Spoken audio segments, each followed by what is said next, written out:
Now for most hunters, September, well, that's bow season. That's when you get out in the field with your bow and arrows, but not in Kansas.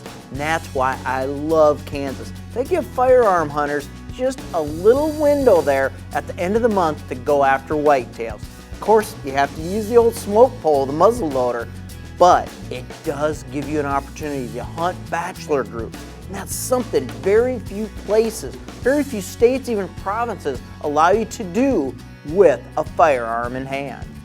Are there any other states, because per my knowledge, Kansas is the only one that comes to mind, that you can hunt essentially before bow with a firearm, such as muzzleloader season in early September?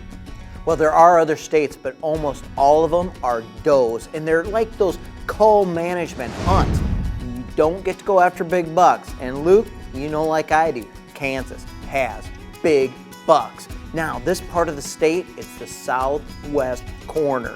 Now, to pattern bucks like this, I stood back from afar and watched them for several days, and you know what I was looking for? Basically, water.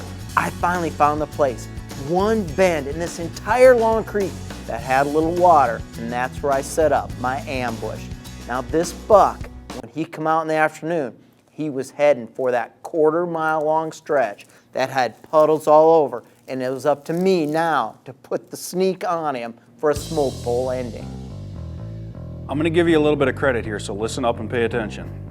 I've learned, and oftentimes through you, that when you sit back on the first couple days of a hunt, however long it takes to figure out what these deer are doing, it is time well spent. This deer is obviously a stud, and I've got all kinds of respect for huge 8-pointers. He's clearly a mature deer. You've done your homework. Sit tight.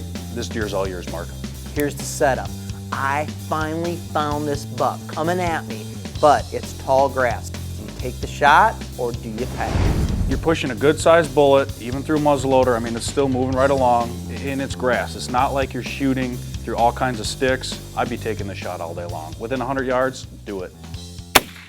Smoke. Yes, I took the shot. My bipod had boosted me up enough. I'm actually right on the cusp of the bank, so I'm shooting down an alleyway where there's not quite as much grass as actually appears with the shot. And this big buck, oh, he surprises me when I come up to him. He is way better than I imagined, and I imagined him pretty big.